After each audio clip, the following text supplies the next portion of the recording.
পাহাড়গুলো কেন সৃষ্টি করেছে? আপনাদেরকে একটা উদাহরণ দিয়ে আপনারা বুঝতে পারবেন। যে একটি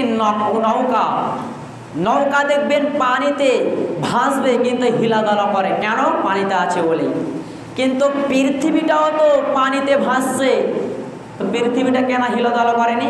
আল্লাহ বলছে, আমি আল্লাহ পৃথিবীতে এমনিতে পাহাড় দিই, আসামের বড় বড় পাহাড়, মদিনার বড় বড় পাহাড় আমি আল্লাহ এমনিতেই দিই, কিছুর কারণের জন্য, কিছুর উদ্দেশ্যে আমি আল্লাহ দিয়েছি।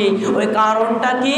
আমি যদি পৃথিবীর বুকে ওই আসামের বড় বড় পাহাড়, মদিনার বড় বড় পাহাড় যদি আমি না দিতাম, তাহলে পৃথিবীটা স্থল থাকতো না, পৃথিবীটা ভেঙে চূর্ণ বিচূর্ণ হয়ে যেত, বিখণ্ড হয়ে যেত, ধুল্লা হয়ে যেত। এই জন্যই আমি আল্লাহ পৃথিবীর বুকে পাহাড় দিয়েছি। আমি পাহাড়ের এবং কি পাহাড়ের আমি জমিনের আমি খোঁটা বানিয়েছি, পাহাড়কে যে জমি তুমি স্থল হয়ে যাও, এই জন্য আমি আল্লাহ পাহাড় দিয়েছি। পাহাড় না থাকতো তো গোটা পৃথিবী ভেঙে চূর্ণ বিচূর্ণ হয়ে যেত, বিখণ্ড হয়ে যেত।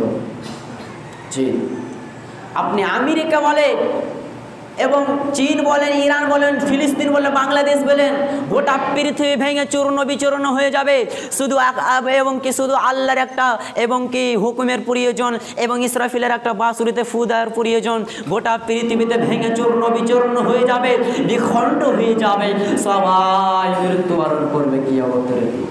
জি, দেখেন কিয়ামতের দিন কেমন হবে, পৃথিবীটা কেমন লাগবে দেখতে। দেখেন আল্লাহ তাআলা বলছেন, বিসমিল্লাহির রহমানির রহিম।